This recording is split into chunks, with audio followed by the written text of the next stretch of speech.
The Dogs, in association with the British Greyhound Racing Board.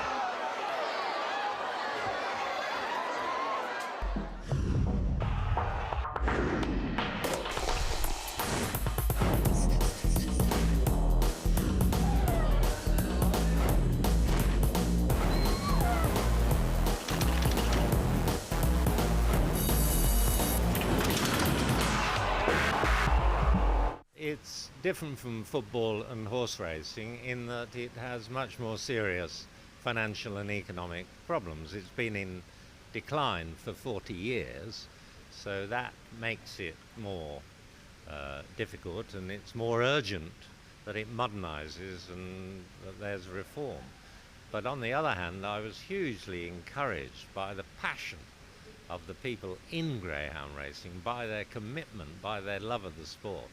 And if I needed it, I was certainly convinced that there is and there ought to be a great and prosperous future for this sport. Lord Donoghue speaking in November at the launch of his report into the future running of the sport. The review and recommendations contained in it are intended to revolutionise how greyhound racing is run, and key to Donoghue's report is the setting up of a new organisation to oversee the change, the Greyhound Board of Great Britain. In this special edition of The Dogs, we talk to the major stakeholders charged with paving the way for change. Lord Lipsey, the BGRB chairman. Alastair McClean, the NGRC's chief executive. Jim Reynolds, chairman of the Trainers Association. Raymond G of the Society of Greyhound Veterinarians. Leading owner and breeder Mark Currell. Bob Gilling, secretary of the Breeders' Forum. And the GRA's Clive Feltham speaking on behalf of the Promoters Association. David, do you think there was a need for the Donoghue report?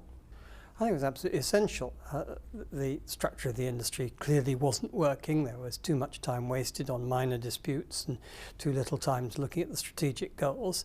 And I think anybody reading Donoghue's report will think, oh, that's a first-class piece of work. That's the way forward for us. Any resentment, but an outsider had to come in and do it? Well, I think only an outsider could. You know, you get too involved and terribly bound up in greyhound racing. Actually, by the end, Lord Donoghue had become a tremendous fan of our sport, which was great. But the fact he was looking at it objectively through the eyes of a man who's done very much the same job for other sports gave him both an authority and an ability to see clearly, which shines through that report. What was the catalyst for commissioning the report in the first place? Well, there wasn't any one catalyst. There were a variety of little squabbles, which are now forgotten, but didn't suggest we were doing everything right. And then, of course, there was the Seaham disaster, which meant that the sport had to change or put up with being changed from without, with or without its permission. And that's what made Donoghue possible. That's what made Donoghue necessary. Welfare is Donoghue's main priority. From the cradle to the grave is the simplest way to explain how the sport intends to keep trace of every single greyhound born in Great Britain. Breeders' Forum Secretary Bob Gilling is generally supportive of Donoghue, but feels issues of licences and fees need to be addressed. The breeders to be licensed is really an idea that's come from within the sport, because all breeders that are responsible breeders and actually know what they're up to are not too happy when, say, perhaps a novice comes in and without the proper experience, the proper facilities, and starts breeding greyhounds and things start going wrong. And you know what it is with this, when people start doing things wrong, everybody gets tarred with the same brush. So that is a thing that, you know, licence is no problem at all, really. The intention is to have pups registered earlier than is currently the case, with 12 weeks the recommended age for breeders to officially log earmarks, colours and family history. Must be a good idea registering them at earmarking stage. Yeah, it's a good idea because they're going to know exactly where these pups are going to go all the way along up to the 15 months when they were originally registered with the NGRC. But now they're going to be registered at 12 weeks at the same time.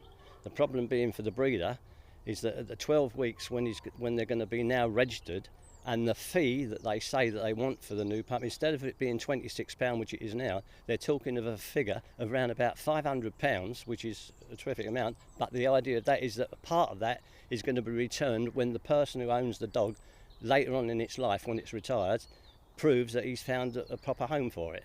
70% of that fee is going to be returned. But the thing is, that doesn't happen until the dog's retired. Now, when the breeder has to pay all the registrations for, say, an average litter of 6 pups, which is £500 a time. He's talking about 2,000 or 3,000 quid there that he's got to pay for these pups because he hasn't sold any of them yet. And it comes at the same time as when he's had them all vaccinated, and that's another £250 that he's had to pay all at the same time. So before he sold one pup of his litter, he's got a bill on his plate there for about 3,500 quid. So that needs looking at. I think there need to be great changes. I think there needed to be a modification of the current system.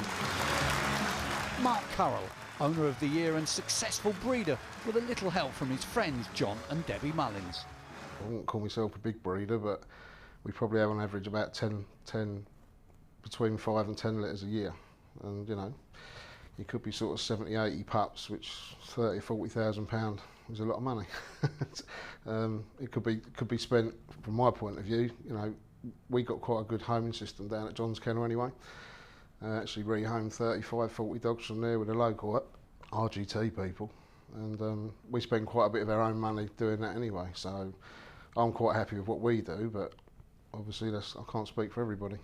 Well, but of course when the pups are born, the breeder is the owner, and it is the owner's responsibility to look after the greyhounds, so surely this has to be, you know, borne by the breeder until he's sold them on, and then he'll then sell that registration expense on with it. Absolutely, but being as it's never happened before, it's a bit of a shock to the breeder to say I've got to find 2,000 or 3,000 quid before I start selling on, so that may discourage some people from breeding. So you're a man that's got a successful business and puts a lot of money into the game.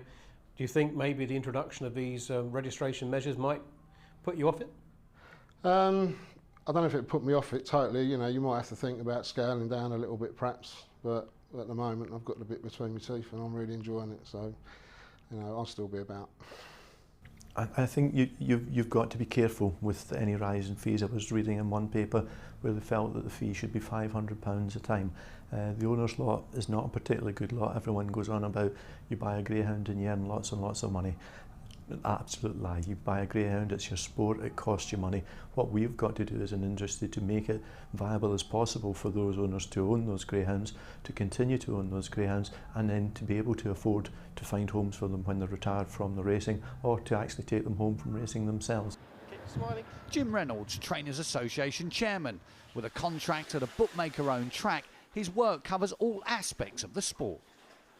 Is transparency the key then? Is the figures? We have to know how many dogs are registered, how many dogs are racing, and how many dogs have been correctly retired, and how many have been euthanised. Transparency is in the key for the sport from start to finish. It's transparency in the dealings with the bookmakers, transparency in the running of the future GB, transparency for people that are working within the industry. So across the board, transparency is the most single important thing that's there. And as I say, there are procedures in place now that there is accountability for you owning a dog, for you training a dog, and for you working within the industry. And only time will allow you to do that. There is no other industry in the world that has the paperwork that we are dealing with and we are working with just now.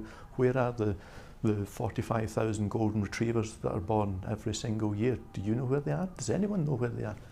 So Bob, I've heard a few complaints from you, but I haven't really heard the answers. What would you do as far as registration fees and registering of dogs are concerned? Well, I think the registration fee shouldn't be as much as what they say. And one big problem is, even if they do that, the administration costs are going to be pretty high. So they're going to create a problem themselves. But whatever is good for the dog, that's what we'll go for. I've said that the owners should pay, and owners do pay. They pay for the dogs, they pay for the registrations of the dogs. What I'm saying is changes as they're coming through should be structured and built in as a gradual process for them. You don't take one figure one day. I don't take my kennel fees one day and say I am £6.75 a day plus VAT and it's going to be £20 a day, which it should be, but it's not. But I wouldn't do that because as a business I wouldn't survive if I did that. It's got to be, a structure has got to be put in place to bring gradual change to take it through. Coming up after the break, we talk to the two main authorities preparing for change and amalgamation into the Greyhound Board of Great Britain.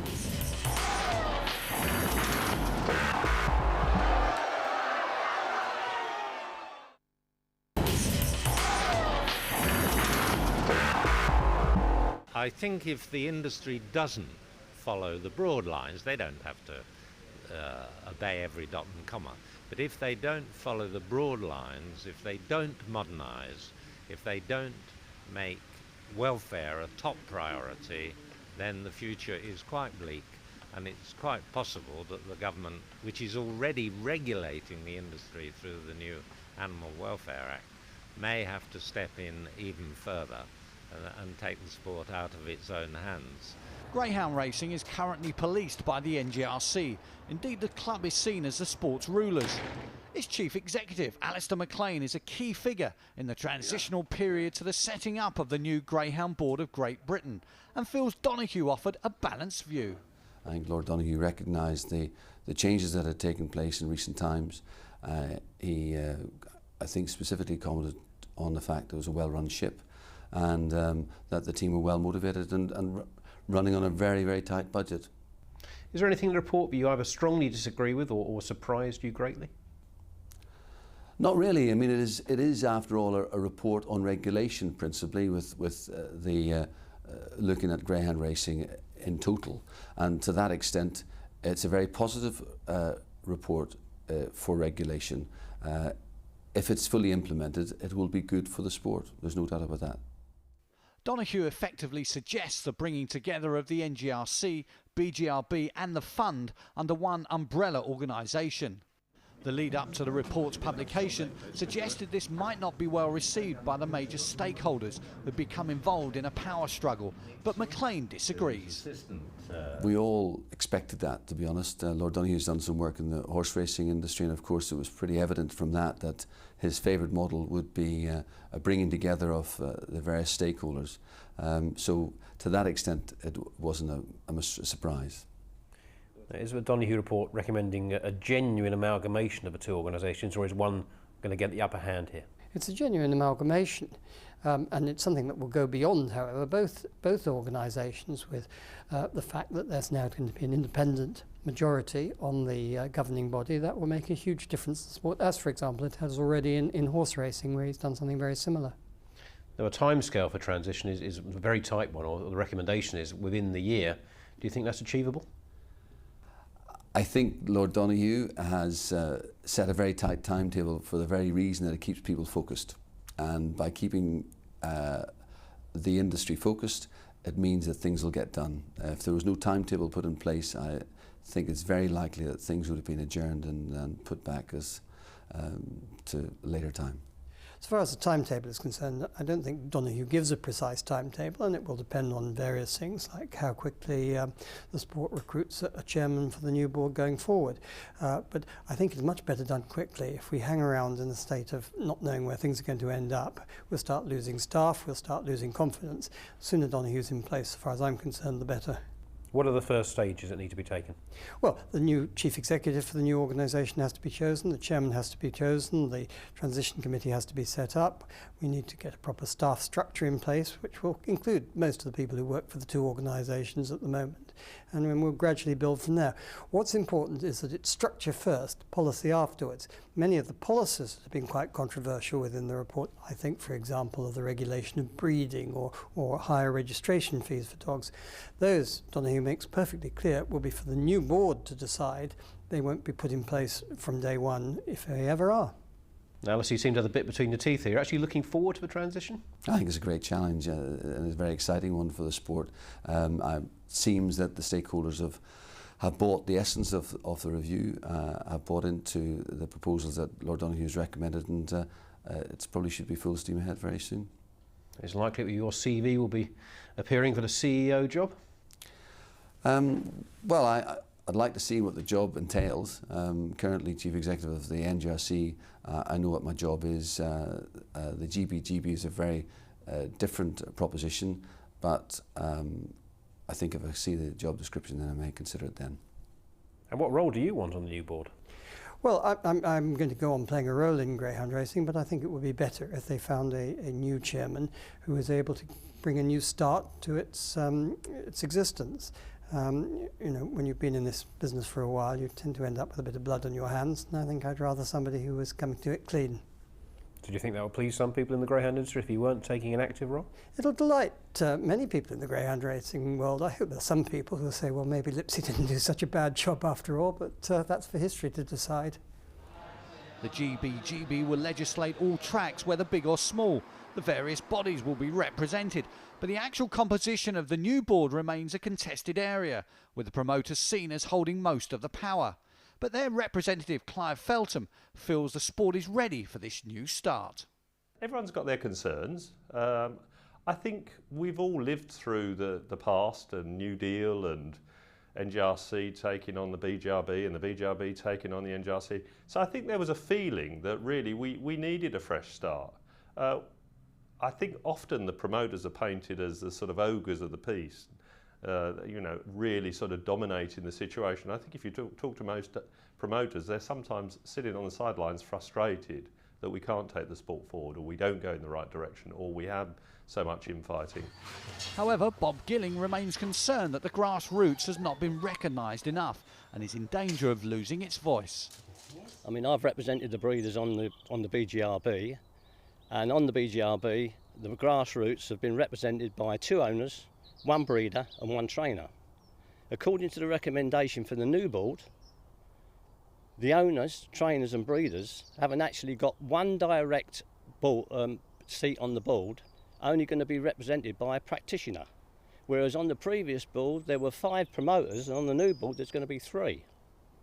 So therefore it appears to me that if there was ever come to any votes, we might as well stay at home, because we're going to have no power whatsoever. Some cynics might say that you would accept the report because it actually gives you a little bit more power on the new formation of the GBGB board. I don't think so, not necessarily. I mean, at the moment with the BGRB board, as you know, we actually took a dilution in our seats going back a couple of years when Lord Lipsey came on board and brought 2 independents. We're relaxed with that. I think ultimately the investment in the business that promoters have is trying to get the balance right, that we don't have a majority, but that we have. I say we can't walk away at any time. We've got these tracks. We've got to manage them. No matter what happens, we are there. So in some respects, it's trying to get the balance right, and I think that's what Lord Donoghue was trying to do: get balance in the makeup of that board. But obviously, clearly, a strength of independent directors in there. You know, that should really overcome a lot of the issues we've had in the past, I think. There may be 3 independent members, but how do we know they're going to have the interests of the owners, trainers and breeders?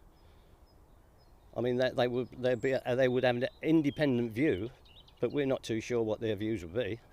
I mean, you've got to look into the corporate world. I mean, this isn't, you know, what you're seeing here is the makeup of a board. I mean, independent directors do carry a lot of weight.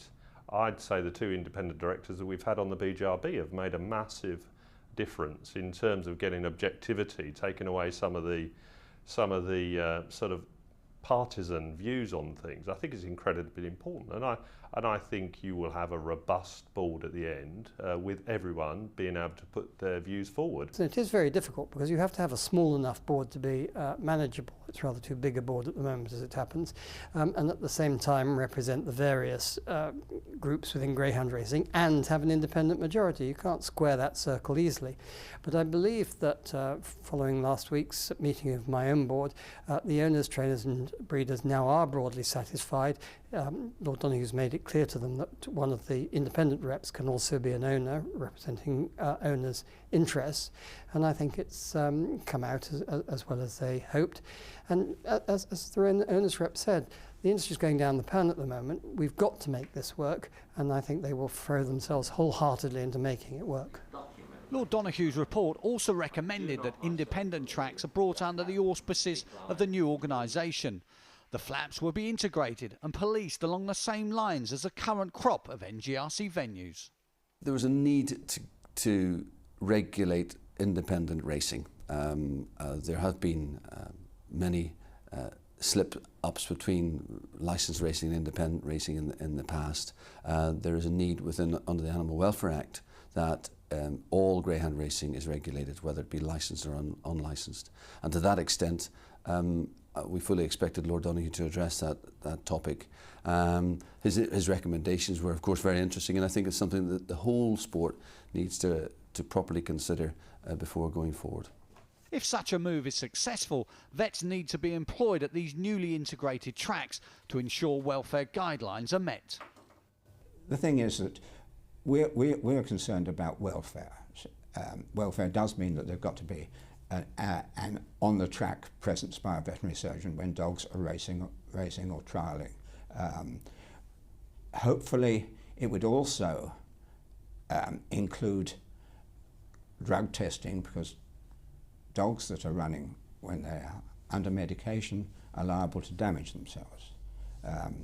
There is a matter of integrity of betting, but we feel this is not our particular concern. But any moves to improve welfare on the independent tracks is welcomed.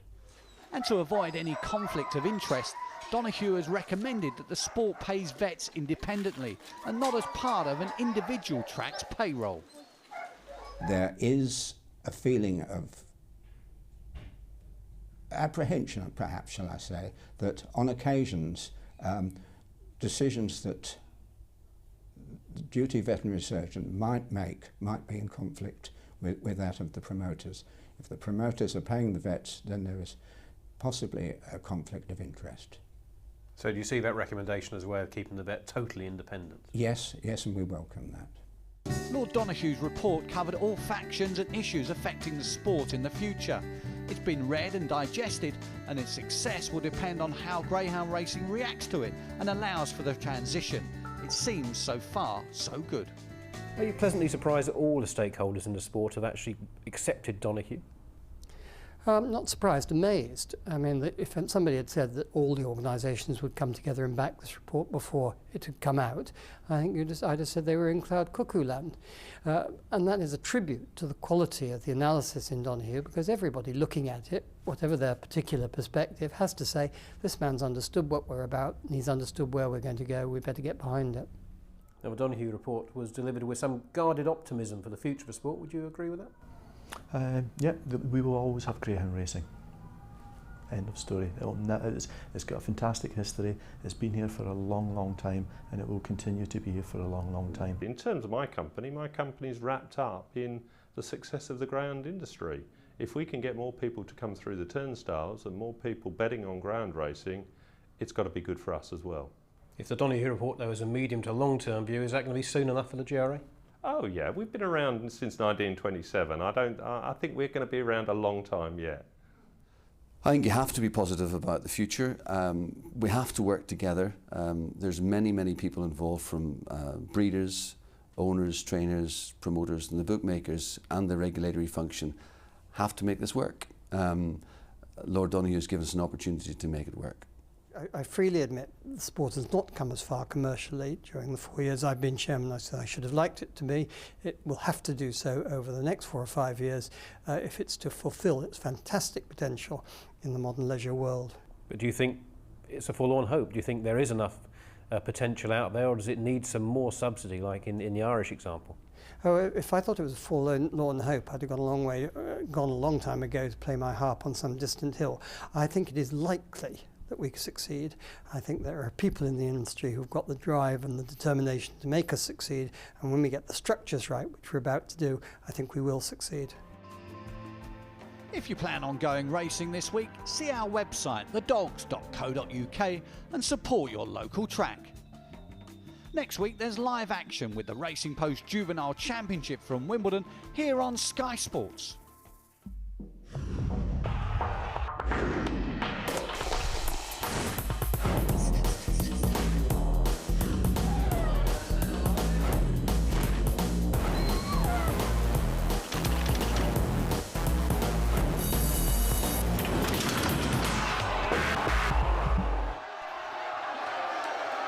The Dogs, in association with the British Greyhound Racing Board.